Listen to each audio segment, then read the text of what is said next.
V D Satheesan ഇപ്പോൾ നയിച്ചുകൊണ്ടിരിക്കുന്ന യാത്ര, അതിൽ അദ്ദേഹം പറയുന്ന കാര്യങ്ങൾ അതെന്തുമായിക്കൊള്ളട്ടെ, അദ്ദേഹം വിസ്മയം തീർക്കുമെന്നൊരു തമാശ പറഞ്ഞതല്ലേ, അതിനിങ്ങനെ സീരിയസ് ആയിട്ട് എടുക്കേണ്ട കാര്യമുണ്ടോ?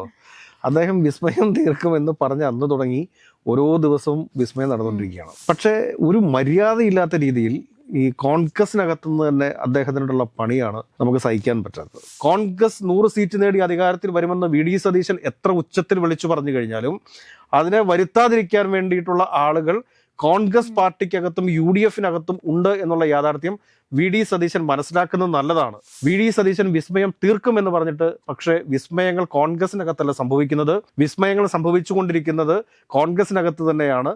ഈ സത്യം തിരിച്ചറിയുമ്പോഴത്തേക്ക് വി ഡി സതീശന് എന്ത് സംഭവിക്കും എന്ന് നമുക്ക് അറിഞ്ഞുകൂടാ. നമസ്കാരം. വിസ്മയം സംഭവിക്കുമെന്നാണ് പ്രതിപക്ഷ നേതാവ് വി ഡി സതീശൻ പറഞ്ഞിരുന്നത്. ഇപ്പോൾ വി ഡി സതീശന്റെ പൊതുയോഗയാത്ര സമാപിക്കുമ്പോഴും കണ്ണൂരിലും പറവൂരിലും വിസ്മയം സംഭവിച്ചു. എന്താണ് ഇതിനെക്കുറിച്ച് എന്റെ പൊന്നസന, ആ പാവം മനുഷ്യന് ഓൾറെഡി നാട്ടുകാരെല്ലാവരും കൂടെ ട്രോളി കൊന്നുകൊണ്ടിരിക്കുകയാണ്. അതിനിടയിൽ തന്നെ അദ്ദേഹം വിസ്മയം തീർക്കുമെന്നൊരു തമാശ പറഞ്ഞതല്ലേ, അതിനിങ്ങനെ സീരിയസ് ആയിട്ട് എടുക്കേണ്ട കാര്യമുണ്ടോ? അദ്ദേഹം വിസ്മയം തീർക്കുമെന്ന് പറഞ്ഞ് അന്ന് തുടങ്ങി ഓരോ ദിവസവും വിസ്മയം നടന്നുകൊണ്ടിരിക്കുകയാണ്. ഇപ്പോൾ നമ്മളിതിനകത്ത് മനസ്സിലാക്കേണ്ട കാര്യം എന്താണെന്ന് വെച്ച് കഴിഞ്ഞാൽ, ഇത് പ്രധാനമായിട്ട് നമ്മൾ ചിന്തിക്കേണ്ട വിഷയം എന്താണെന്ന് വെച്ചാൽ കോൺഗ്രസിനകത്തെ തമ്മിലടിയാണ്. വി ഡി സതീശൻ ഇപ്പോൾ നയിച്ചുകൊണ്ടിരിക്കുന്ന യാത്ര, അതിൽ അദ്ദേഹം പറയുന്ന കാര്യങ്ങൾ അതെന്തുമായിക്കൊള്ളട്ടെ, അത് കേരളം ചർച്ച ചെയ്യട്ടെ. അദ്ദേഹം പറയുന്ന ആശയങ്ങളോട് യോജിപ്പുള്ളവർ അദ്ദേഹത്തിന് മുന്നണിക്കും വോട്ട് ചെയ്യട്ടെ എന്ന് നമുക്ക് പറയാൻ സാധിക്കത്തുള്ളൂ. പക്ഷേ ഒരു മര്യാദയില്ലാത്ത രീതിയിൽ ഈ കോൺഗ്രസിനകത്തുനിന്ന് തന്നെ അദ്ദേഹത്തിനുള്ള പണിയാണ് നമുക്ക് സഹിക്കാൻ പറ്റാത്തത്. കാരണം ഇന്ന് ഈ പുതിയുഗ യാത്ര തിരുവനന്തപുരത്ത് വളരെ മനോഹരമായിട്ട് അവസാനിക്കാൻ വേണ്ടി പോകുന്ന സമയത്ത് തന്നെ പറവൂരിൽ നിന്ന് ഒരാളെ കൊണ്ട്, ഒരു DCC ജനറൽ സെക്രട്ടറിയാണ് അദ്ദേഹം എന്നുള്ളതാണ് അവകാശവാദം. DCCക്ക് എത്ര ജനറൽ സെക്രട്ടറി ഉണ്ടെന്നുള്ളത് മറ്റൊരു ചോദ്യമാണ്. 100-150 DCC ജനറൽ സെക്രട്ടറിമാരുള്ളതിൽ ഒരു ജനറൽ സെക്രട്ടറിയാണ് ഈ പറഞ്ഞ രാജു എന്ന് പറയുന്നത്. അപ്പോൾ രാജു ലക്ഷ്യം വെച്ചിരിക്കുന്ന 2 കാര്യമാണ്. ഒന്ന്, ഇതുപോലൊരു പ്രസ്താവന, കാരണം സംഘടനാ വിരുദ്ധമായിട്ടൊന്നും ചെയ്തിട്ടില്ല. അദ്ദേഹത്തിന് മത്സരിക്കാൻ വേണ്ടിയിട്ടൊരു ആഗ്രഹമുണ്ട്. ആ മത്സരിക്കാൻ വേണ്ടിയിട്ടുള്ള ആഗ്രഹം ചില ബ്ലോക്ക് പ്രസിഡന്റുമാരെ കൊണ്ടൊക്കെ സൈൻ ചെയ്യിപ്പിച്ചു, ചില ബൂത്ത് പ്രസിഡന്റുമാരെ കൊണ്ടൊക്കെ സൈൻ ചെയ്യിപ്പിച്ച് അത് DCCക്കും AICCക്കും KPCCക്കും ഒക്കെയാണ് അദ്ദേഹം കൊടുത്തിരിക്കുന്നത്. അത് സ്വാഭാവികമായിട്ടും ഏതൊരു പ്രവർത്തകനും തനിക്ക് മത്സരിക്കാൻ ആഗ്രഹമുണ്ട് എന്ന് നേതൃത്വത്തെ അറിയിക്കുന്നതിൽ വലിയ തെറ്റൊന്നുമില്ല. അപ്പോൾ അതുകൊണ്ട് അത് സംഘടനാ വിരുദ്ധ നടപടികളൊന്നും ആവുന്നില്ല. അതുകൊണ്ട് വി ഡി സതീശനെ സംബന്ധിച്ചിട്ട് അദ്ദേഹത്തെ ഈ പറഞ്ഞ രാജുവിനെ പുറത്താക്കാനും പറ്റത്തില്ല. പറവൂരിൽ കോൺഗ്രസിനകത്ത് വിഭാഗീയത ഉണ്ട് എന്നുള്ളതൊരു യാഥാർത്ഥ്യമാണ്. അതിനകത്ത് സംശയം പ്രകടിപ്പിക്കേണ്ട കാര്യമൊന്നുമില്ല. എന്നാൽ ഈ രാജുവിനെ പോലുള്ളൊരു DCC ജനറൽ സെക്രട്ടറി, പ്രതിപക്ഷ നേതാവ് മത്സരിക്കാൻ ആഗ്രഹിക്കുന്ന അല്ലെങ്കിൽ മത്സരിച്ചുകൊണ്ടിരിക്കുന്ന ഒരു സീറ്റ് തനിക്ക് വേണം എന്നാവശ്യപ്പെട്ടുകൊണ്ട് രംഗത്ത് വരണമെന്നുണ്ടെങ്കിൽ അതിൻ്റെ പിന്നിൽ ചില ആളുകൾ ഉണ്ട് എന്ന് തന്നെ വേണം നമ്മൾ മനസ്സിലാക്കാനായിട്ട്. അത് കോൺഗ്രസിനകത്തു നിന്ന് തന്നെയുള്ള ചില ആളുകളുണ്ട്. അതായത് വി ഡി സതീശന്റെ പുതിയുഗ യാത്ര ഇത്ര മനോഹരമായിട്ട് അവസാനിക്കാൻ പോകുന്ന സമയത്ത് അതിങ്ങനെ അവസാനിക്കാൻ പാടില്ല, അത് ടെൻഷൻ അടിച്ച് അവസാനിക്കാൻ പാടുള്ളൂ. അല്ലെങ്കിൽ ആ പുതിയുഗ യാത്ര അവസാനിക്കുന്ന ദിവസം തന്നെ ഇതുപോലത്തെ ഒരു വാർത്ത വന്നാൽ വി ഡി സതീശന്റെ ആത്മവിശ്വാസം തകർന്നു പോകും, അല്ലെങ്കിൽ തകർത്ത് കളയണം എന്ന് ആഗ്രഹിക്കുന്നവർ മാത്രമേ ഇന്നത്തെ ദിവസം ഈ വാർത്ത ഔട്ട് ചെയ്യത്തുള്ളൂ. അതാണ് എൻ്റെ ഏറ്റവും പ്രധാനപ്പെട്ട ഒരു ലക്ഷ്യം എന്ന് പറയുന്നത്. ആ ലക്ഷ്യം എത്രത്തോളം രാജു സാധിച്ചു എന്നുള്ളതിനെ കുറിച്ചാണ് ഇനി നമ്മൾ ആലോചിക്കേണ്ടത്. കാരണം രാജു അത്രയും ജനകീയനായിട്ടുള്ള ഒരു നേതാവൊന്നുമല്ല ഈ പറവൂര് എന്ന് പറയുന്നത്. പറവൂര് നേരത്തെ ഒരു CPIയുടെ P. രാജു ഉണ്ടായിരുന്നു. അദ്ദേഹം കുറെ നാൾ പറവൂരിന്റെ MLA ആയിരുന്നു. അതിനുശേഷം കേൾക്കുന്ന ഒരു രാജു എന്ന് പറയുന്നത് ഇപ്പോഴാണ്.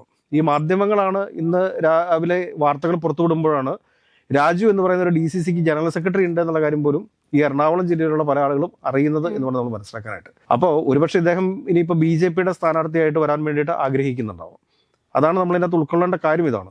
അപ്പോൾ ഇതിനെ തുടർന്ന് എന്തെങ്കിലുമൊക്കെ പ്രസ്താവനകളും കാര്യങ്ങളും ഒക്കെ മറ്റു പല ആളുകളുടെയും ഭാഗത്തു നിന്നുണ്ടാവും. അപ്പോൾ അത് സംഘടനാ വിരുദ്ധ നിലപാടുകളിലേക്ക് പോകും. അപ്പോൾ രാജുവിനെതിരെ നടപടി വരും.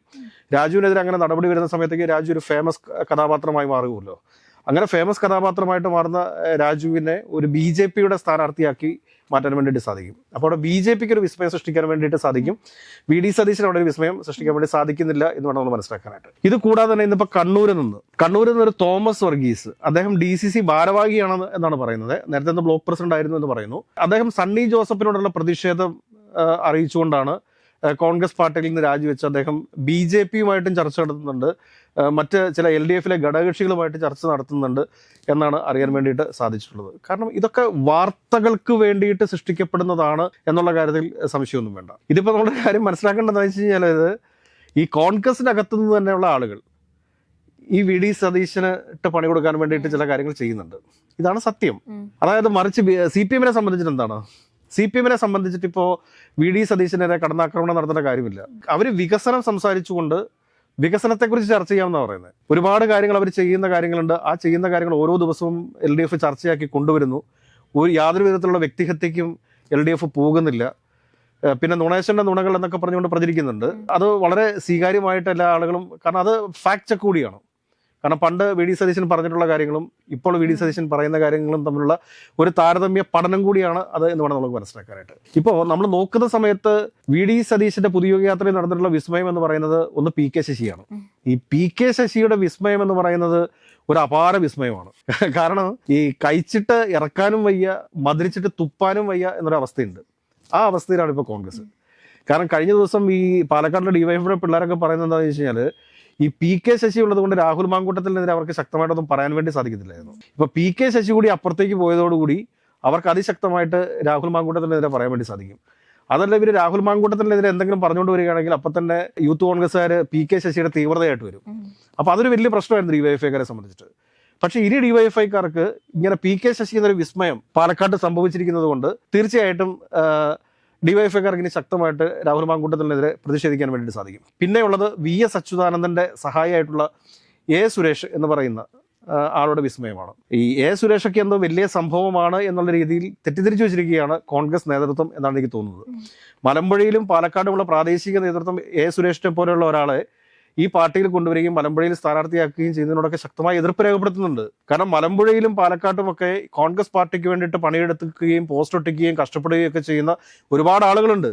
അപ്പൊ അവരെ ഒന്നും ഗവനിക്കാതെ VS അച്യുതാനന്ദൻ എന്ന് പറയുന്ന ഒരു വലിയ സഖാവിന്റെ കയ്യും പിടിച്ച് നടന്നിരുന്ന, അല്ലെങ്കിൽ അദ്ദേഹത്തിന് സഹായിയായിരുന്ന, അദ്ദേഹത്തിന് കഞ്ഞി വാരി കൊടുത്തിരുന്ന, അദ്ദേഹത്തെ കുളിപ്പിച്ചുകൊണ്ടിരുന്ന ഒരു മനുഷ്യനെ പിടിച്ച് മലമ്പുഴയിൽ സ്ഥാനാർത്ഥിയാക്കുക, അതിനുശേഷം അതൊരു വലിയ വിസ്മയമായിട്ട് കൊട്ടിഘോഷിക്കുക എന്ന് പറയുമ്പോൾ അതിലൊരുപാട് വിസ്മയമുണ്ട് എന്ന് നമുക്ക് പറയാതിരിക്കാൻ വേണ്ടിയിട്ട് വയ്യ. അപ്പോൾ A സുരേഷും PK ശശിയും അതോടൊപ്പം തന്നെ പ്രേംകുമാർ, ഈ പ്രേംകുമാറിനെയൊക്കെ സംബന്ധിച്ച് കേരള രാഷ്ട്രീയത്തിൽ എന്ത് പ്രസക്തിയാണ് ഉള്ളതെന്ന് എന്നതിനെക്കുറിച്ച് ഞാൻ പറയേണ്ട കാര്യമില്ല, അതെല്ലാവർക്കും അറിയാവുന്ന കാര്യമാണ്. പിന്നെ ജയൻ ചേർത്തല എത്ര പാർട്ടി മാറിയിട്ടുണ്ട് എന്നുള്ളതിനെക്കുറിച്ച് ഒരു ബുക്കിൽ ജയൻ ചേർത്തലനെ എഴുതി വെക്കാറുണ്ട്. ഞാൻ ഇത്രാമത്തെ വയസ്സിൽ ഇന്ന പാർട്ടിയിൽ, ഇത്രാമത്തെ വയസ്സിൽ ഇന്ന പാർട്ടിയിൽ, ഇന്ന വർഷം ഇന്ന പാർട്ടിയിൽ എന്നൊക്കെ എഴുതി വെക്കേണ്ട ആളുകളാണ്. അപ്പോൾ VD സതീശന്റെ ഈ പുതുയുഗ യാത്രയിൽ ഒരുപാട് വിസ്മയങ്ങൾ പ്രതീക്ഷിച്ചുകൊണ്ടാണ് മാധ്യമങ്ങളൊക്കെ ഇരുന്നത്. ഒരുപാട് സാംസ്കാരിക രംഗത്തുള്ള ആളുകൾ, ഇൻഫ്ലുവൻസേഴ്സ് ഒക്കെ ഈ UDF-ന്റെ ഭാഗമായിട്ട് ചേരും എന്നാണ് പ്രതീക്ഷിച്ചിരുന്നത്. ഇപ്പോൾ സച്ചിദാനന്ദൻ മാഷ് ഉൾപ്പെടെയുള്ള ആളുകൾ ഒരുപക്ഷെ LDF-നെ തള്ളിപ്പറഞ്ഞ് UDF-ന്റെ ഭാഗമാകും എന്നൊക്കെ കരുതിയിരുന്നു.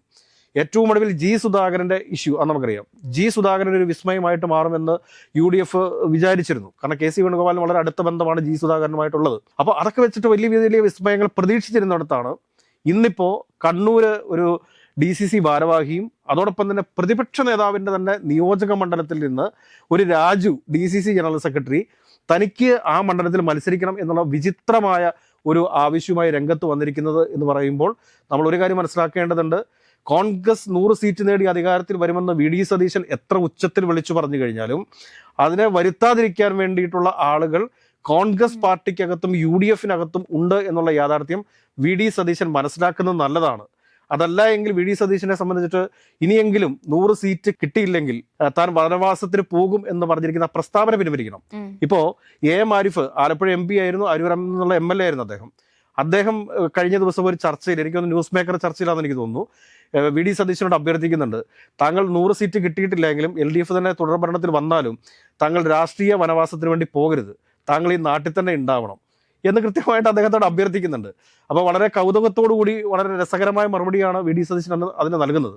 ഏതൊക്കെയാലും ഒരു കാര്യം പറയാനുണ്ട്, VD സതീശൻ വിസ്മയം തീർക്കുമെന്ന് പറഞ്ഞിട്ട്, പക്ഷേ വിസ്മയങ്ങൾ കോൺഗ്രസിനകത്തല്ല സംഭവിക്കുന്നത്, വിസ്മയങ്ങൾ സംഭവിച്ചുകൊണ്ടിരിക്കുന്നത് കോൺഗ്രസിനകത്ത് തന്നെയാണ്. ആ വിസ്മയങ്ങളെല്ലാം പോകുന്നത് CPM-ലേക്കും അതോടൊപ്പം തന്നെ ആ വിസ്മയങ്ങളെല്ലാം പോകുന്നത് NDA-യിലേക്കുമാണ് എന്നുള്ളതാണ് യഥാർത്ഥ സത്യം.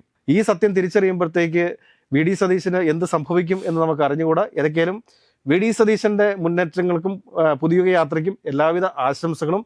വരും ദിവസങ്ങളിൽ കൂടുതൽ വിസ്മയങ്ങൾ എല്ലാ മുന്നണിയിലും ഉണ്ടാവട്ടെ എന്ന് ആശംസിച്ചുകൊണ്ട് തൽക്കാലത്തേക്ക് അവസാനിപ്പിക്കാം.